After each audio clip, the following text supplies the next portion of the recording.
A Palestinian man has been shot dead and dozens more wounded as tensions flare on the border between Gaza and Israel.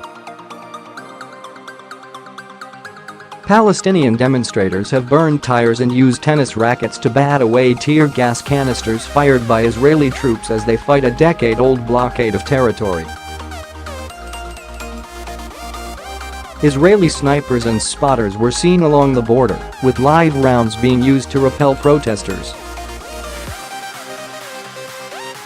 Among those hurt in the clashes were 7 who have been critically injured, including a 16-year-old boy who was shot in the face. Speaking at the scene, while tear gas canisters fell to the ground, Sky News correspondent Alex Rossi said, "It is very volatile here. It is the 7th week of protests. So far today we've seen several people shot. 8 agencies say the humanitarian conditions have deteriorated in Gaza. We are expecting a very volatile few days here." Israel's PM warns Iran and Syria of retaliation after rocket attacks. He said that Israel has been accused of using excessive force, but it claims it is just protecting its border. Rossi added, it claims that Hamas is instigating, or at least, has hijacked these protests and is using them to camouflage acts of terror.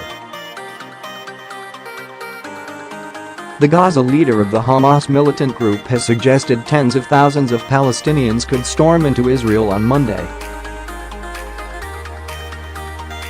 Monday.Yehiyeh Sinwar said the crowds will be unarmed, peaceful but like a starving tiger in pent-up anger and unpredictability.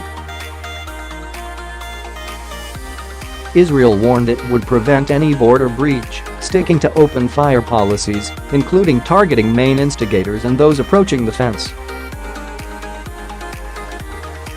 It has accused Hamas of using the protests as a cover to attack the border, insisting it has a right to protect it.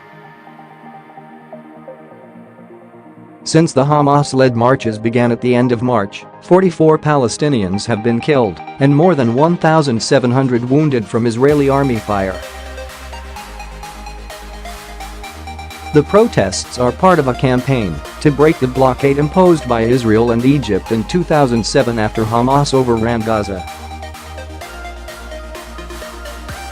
The border march on Monday will coincide with the historic movement of the U.S. Embassy from Tel Aviv to Jerusalem.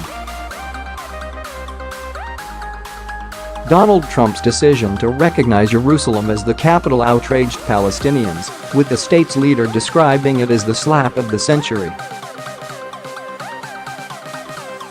On Tuesday, Palestinians will mark Nakba, referring to the mass uprooting during the Mideast War over the 1948 creation of Israel.